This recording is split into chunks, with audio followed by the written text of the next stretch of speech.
I'm in Durham, North Carolina for DjangoCon 2025, getting the perspectives of people who have attended the event maybe for the first time, and a few others who this is a return visit. And with me for this conversation is Sanyam. Sanyam, how's it going? Oh, it's going pretty well. How about you? Awesome. I'm doing good. Tell me, is this how many DjangoCon US's have you been to? Oh, well, I think this is my third one. Your third one? Okay. Yeah. What keeps bringing you back to DjangoCon? Quite honestly, I would say the community itself, which is very inclusive, to be honest, and everyone is so inspiring. There are tons of information you can gain from DjangoCon, specifically what's going on in the Python world, what's going on in the Django community. So, for example, Simon was talking about his pluggy thing, right? Oh, I was really excited about that. Yeah. So I was like, okay, now I have one more thing to go back and figure out how does that work, right? Yeah. So, yeah, I've been involved with Django for over a decade now, and it's always interesting coming to DjangoCon, exploring new things, what people are doing, knowing that, and then just learning things. You mentioned being involved in Django. Are you like a contributor to like Django core project, or do you have like your own like packages that you're maintaining, or? So I am a bug triager for CPython, which is the Python's very cool. interpreter.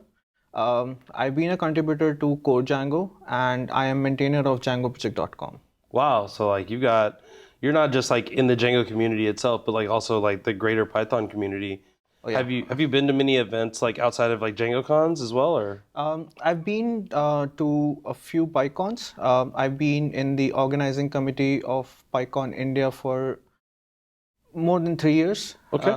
Yeah, so it has been a great experience. Your involvement in like DjangoCon, or not DjangoCon, like PyCon India, and having attended some of these other events, I feel like you probably have a really good eye for like a good conversation or a good hallway track. I think that's one of the things I really love about different types of Python events is, a smaller regional like single track event.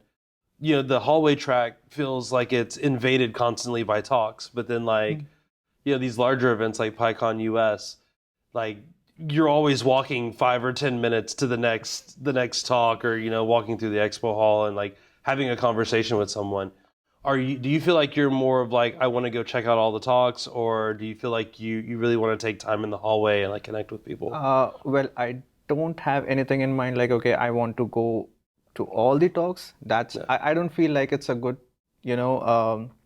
use of my time, to be honest, because it's more of like, okay, if there are 1 or 2 talks, I definitely want to attend those, right? So I maybe add them to my calendar so that I could get a notification, I can get there.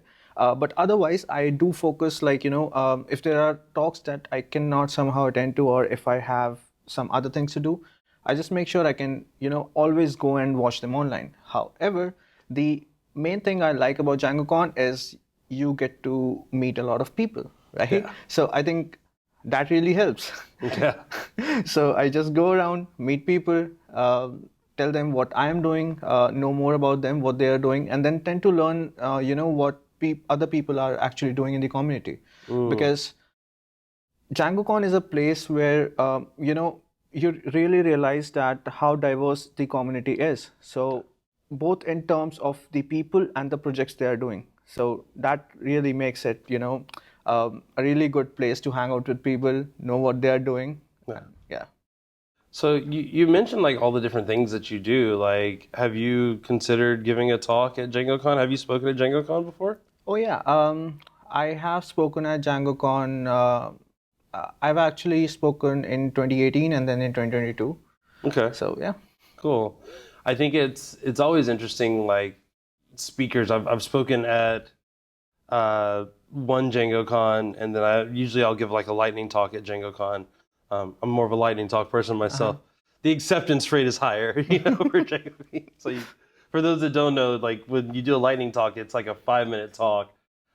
Usually they're like volunteered right then, right there, and DjangoCon just uses a spreadsheet. So like if you want to present on something, you kind of just like go to the spreadsheet and put your name down, and then you get a slot to talk about it. So it's really a great way. Maybe you have an idea for a talk and you just want to like field a little bit of interest for whether or not you should spend more time and energy on it. But it's definitely less preparation than coming up with like a 30-minute talk Yeah. and also there are no questions. So if you're very like I don't want to answer questions, I just want to show you the cool thing and then leave. You can definitely do that in the lightning talks. Um, what are like some of the talks this year that kind of got your attention? Um, so one is Simon's talk on the pluggable Yeah. system, of course. There was another talk on end-to-end testing that Mm. was really cool. There's a third one which I'm not able to attend because I'm here. Oh no. Yeah, which is going on with the web RTC. So I plan to watch it online. Yeah. So yeah. I think that is one of the cool things is that you can, you'll have your list of talks that you want, and just like schedules always conflict at some point in time. The fact that they make the videos, you know, available online after the conference, and shout out to the production team. Like they have like a full production team that comes in and sets everything up. So like us with like a camera, small light and a banner, they've got like someone on the camera with like multiple camera angles and different lenses and like a chime into the screen. So it's a really high quality presentation that you get. So I feel like you don't miss a lot by not going to the talk in person. Although there are some of like the if you have questions that you want to ask and things like that come with being in the room. Yeah, definitely. And I guess like the other side of that too is like the live stream.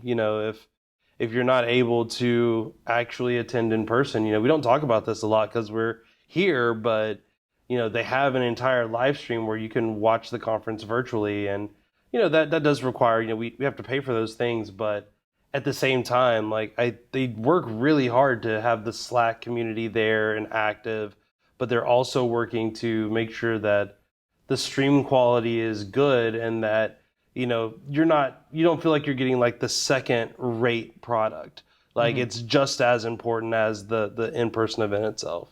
Yeah, definitely. I think the only thing watching the talks online, as you already mentioned, is if you want to ask a specific question, you can't really do it. You can probably comment and hope that the author will see it and someone will reply to you. But yeah, that is overcome by the online version of DjangoCon. So if you're not able to attend the offline version, do check out the online version because you get a chance to ask any question that you have from the speakers themselves, and that really helps. Yeah. So I've been asking everyone this question, so I'll ask you the same question as well.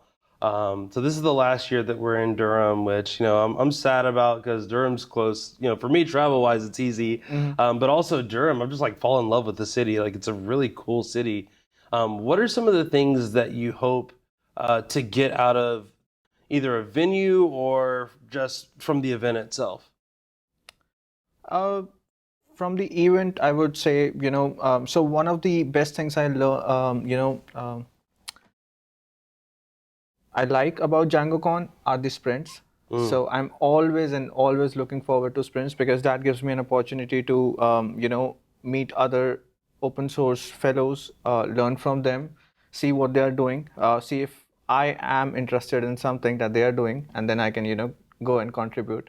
So that's one of the things I'm really looking forward to. So, and the second thing I'm looking forward to are the lightning talks because I believe that those are like, the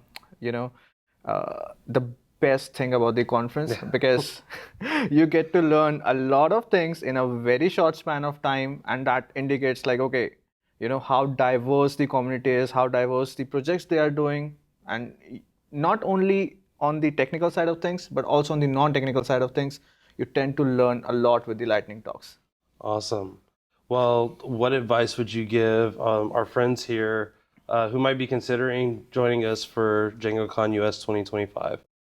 Well, one of the advice I can surely give you is if you're planning to come to the conference, do consider staying for the sprints and try to contribute to any open source projects that you like.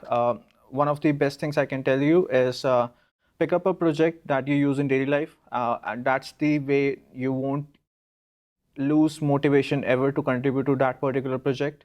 And yeah, meet people.